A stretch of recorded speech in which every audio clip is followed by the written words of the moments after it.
revealed of him? I think as my father is re-looking at the portrait, he's beginning to see it in new light. I think it has to do with the great attention given to Kokoschka's work this year.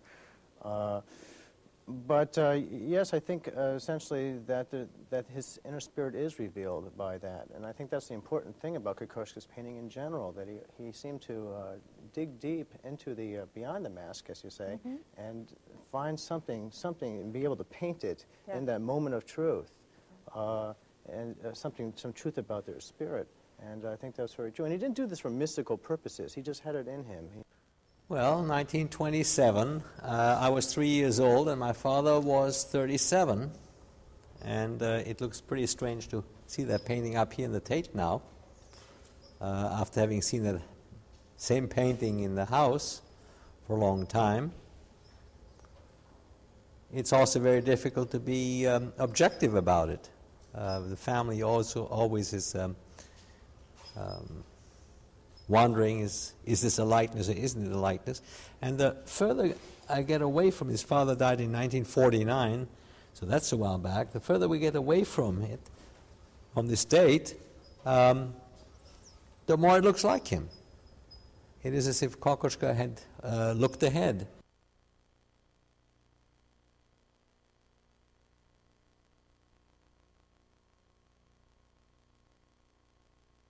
About 1917, 1918, he ends up in Dresden, where he tries to recuperate from this traumatic experience of the war and his wounds, both physical and psychological. He is appointed to a teaching post at the Dresden Academy of Art in about 1920.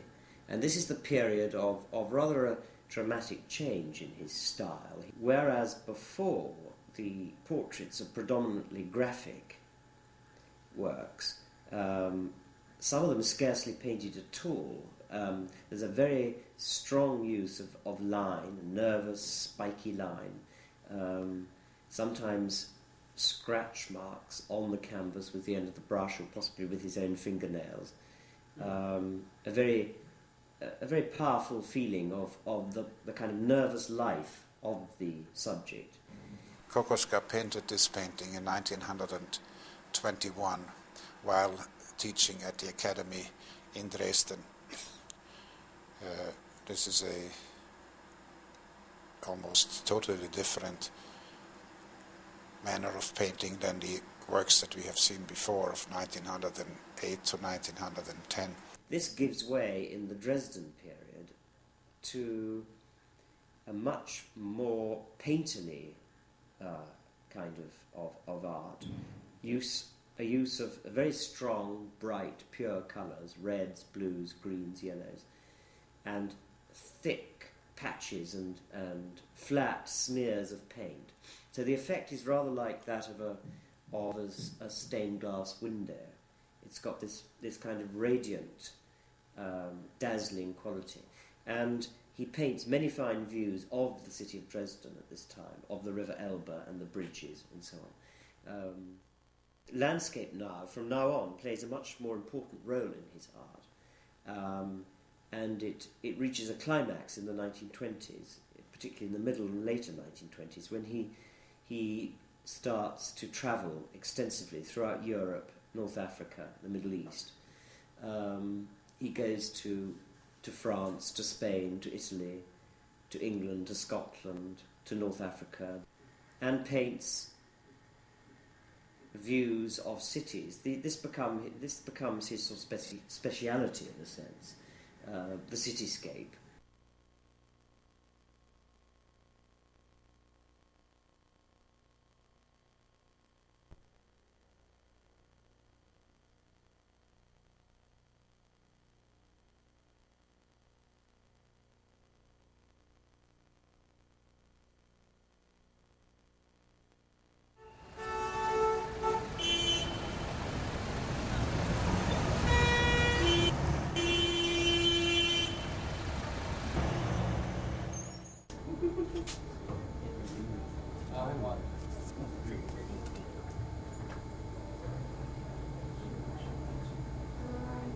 $80,000 on the right now. $80,000 every year. Against to right, 90,000. 95,000. Still on the left, 95. 100,000. $100,000. At the back.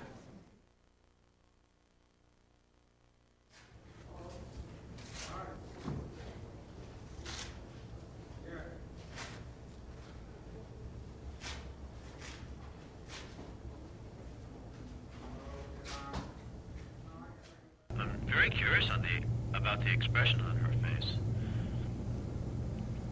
But it says on the bottom, Anna Kanisha and her husband Fritz Wolf.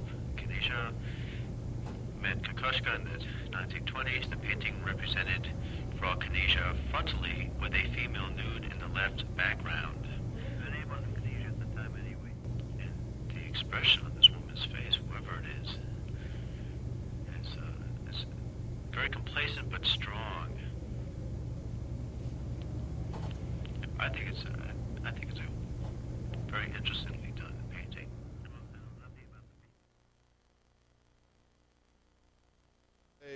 He had a very good insight into the world. There was this kind of understanding of the world was his way to, was heißt eindringen? Penetrate. To penetrate the world and to understand it in that way. He had seen, of course, a lot of things which other people perhaps couldn't see. When they spoke today in the discussion about his individuality and such points of view, I think that's the only point of view which you can use if you try to understand him. There is no other approach. But after about 1923, he seems to become more and more an inward, introspective artist who paints mainly his own private world.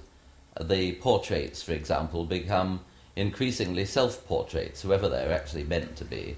The landscapes become more or less indistinguishable wherever they are. They are matching some sort of almost abstract Platonic concept of landscape rather than being responsive to the precise details of a place where he happens to be. See that Kokoschka thought that something like reality doesn't exist.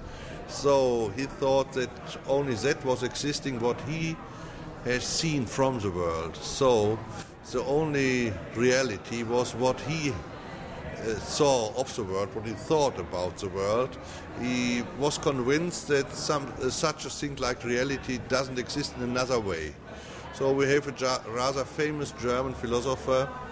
His name was Edmund Husserl, and he explained such behavior to the world, such relationship to the world in the same way, and they met each other in Prague, and they get very, very good friends within few minutes because they were convinced from the same fact. We call it in Germany the Erkenntnistheorie. So recognition of the world, theory of the recognition of the world, is that right? Right. Yes. The right translation. Yes. And I think that this is a main key.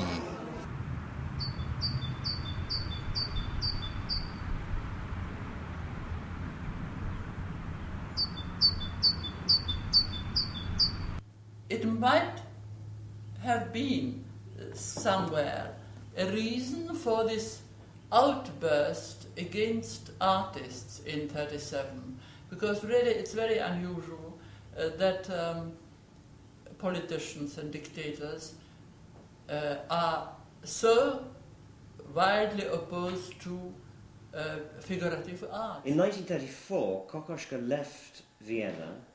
The main reason that 1934 marked the end of democratic rule in Austria, the right-wing putsch.